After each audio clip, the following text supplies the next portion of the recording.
আসসালামু আলাইকুম সবাইকে। তো অনেকদিন পর আমি একটা ভিডিও করতে আসছি। তো যাই হোক, আমি আজকে যারা নতুন একদম নতুন বাইক চালানো শেখায় আর যারা জানে, অনেকে আবার জানে না এই বিষয়টা। তো একটা বিষয় যেটা বলতে চাচ্ছি যে বাইক স্টার্ট করার পরে অনেক সময় দেখা যায় এখানে ২-৩ গিয়ার মনে করেন পড়ে রয়েছে। অনেকজন আছে ২ গিয়ারে স্টার্ট দিয়ে তারপর চালানো শুরু করে। আমি রেকমেন্ড করব সবসময় ফার্স্ট গিয়ারে দিয়ে তারপর চালাতে।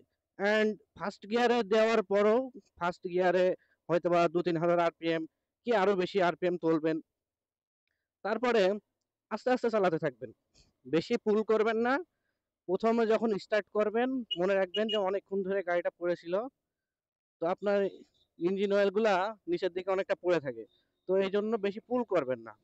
প্রথম অল্প সময় ধরে আস্তে আস্তে কিছুক্ষণ চালাবেন। অ্যান্ড যখন বুঝতে পারবেন যে আপনার সিলিন্ডারটা, ইঞ্জিনের সিলিন্ডার যেটা, তো সেটা গরম হয়ে গেছে, তো সেখন আস্তে আস্তে আপনি হয়তো বা স্পিডটা বাড়াতে পারেন। তো এরকম ভাবে আমি মনে করেন যে নর্মালি এখন ফিফথ গিয়ারে আমি ৫,০০০ আরপিএম এর নিচে চালাচ্ছি। তো এইরকমই আর কি, যখন আপনি স্টার্ট করবেন তারপর থেকে এরকম আস্তে আস্তে চালাবেন। অ্যান্ড আস্তে আস্তে চালানোর পরে যখন দেখবেন যে ইঞ্জিনের সিলিন্ডারটা গরম হয়ে গিয়েছে, হয়তো বা আপনার মনে হচ্ছে যে আমি ৫-১০ মিনিট চালিয়ে ফেলছি, তারপরে আপনি হয়তো বা একটু পুল করতে পারেন আর কি। আর যাদের একদম নিউ গাড়ি তাদের অবশ্যই পুল করা বেশি উচিত হবে না, যেমন ৫,০০০ আরপিএম এর ভিতর রাখলে সবচেয়ে বেস্ট হয়। তবে এক্ষেত্রে আপনি যদি মনে করেন যে আমি নিয়ম মানবো না, তো মানবো না, কোনো সমস্যা নেই। তবে অ্যাটলিস্ট ৫০০ কিলো, আমরা বলবো যে অ্যাটলিস্ট ৫০০ কিলো আপনি অবশ্যই একটা ব্রেকিং পিরিয়ড আছে সেটা মেনটেন করবেন। কেননা যখন হচ্ছে একটা নতুন বাইক কিনবেন আপনি, এখন সবকিছুই মূলত একেবারে নতুন থাকবে, ওগুলা কোনো ইউজেস হয়নি অনেকদিন। তো সেটা ক্ষয় হবে, সেটা ক্ষয় হওয়ার সময় অনেক কিছু প্রবলেমেটিক দেখা দিতে পারে।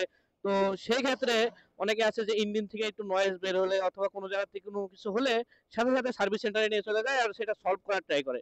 আমি বারবার আপনাদেরকে রেকমেন্ড করব যে হালকা পাতলা কোনো কিছুর জন্য সার্ভিস সেন্টারে যাবেন না।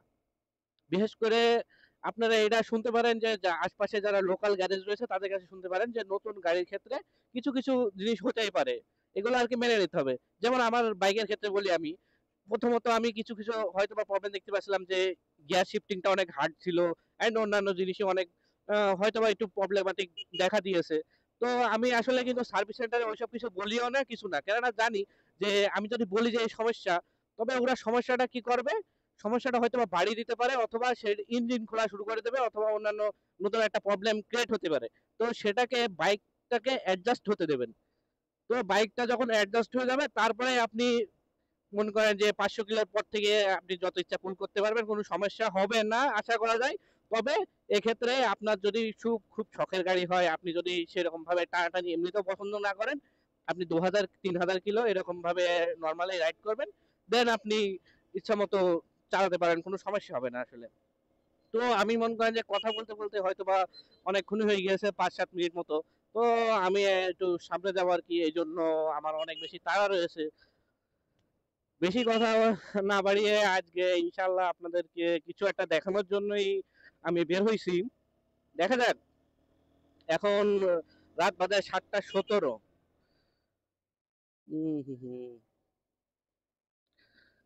রাত্রেবেলা ড্রাইভ করার সময় অবশ্যই একটু স্লো ড্রাইভ করা উচিত, কেননা এই যে হুটহাট করে কখন কোন পাশ দিয়ে আসে বলা যায় না। আর বিশেষ করে আমাদের বাইকের লাইট গুলো অতটা বেশি ভালো না। আর যত ফগ লাগান না কেন, অতটা বেশি আলো দেয় না আসলে। যে বাস ট্র্যাকের যেসব আলো রয়েছে সেই আলোগুলো মোটামুটি কাটিয়ে দেয়। তো আমি সামনে অতটা ভালো মতো দেখতে পারি না, সামনে থেকে কেউ যদি চোখে লাইট মারে, আসলে এগুলা একেবারে ডিরেক্ট চোখে লাগে। আপনারা হয়তো বা খেয়াল করছেন যে ক্যামেরার দিকে হয়তো বা লাগছে, সেরকম ভাবে রিফ্লেক্ট হচ্ছে ভালোভাবে। তো আমি সামনে কিন্তু ভালো মতো কিছু দেখতে পারি না, বিশেষ করে হেলমেট পরা থাকলে সেরকম ভাবে কিছু দেখা যায় না। তো এরা বেশিরভাগ লাইট উঁচু করে রাখে, এটা কেন করে আমি জানি না, তবে এগুলা অবশ্যই একে অপরকে সহযোগিতা করা উচিত। আপনি যদি লাইটটা একটু নিচে রাখেন, নিচে রেখে দেখেন, আমরাও নিচে রেখে দেখতে পারি, এটা অবশ্যই ভালো হয় আর কি। তবে বড় গাড়ির ক্ষেত্রে সেগুলো হয়তো পসিবলও হয় না।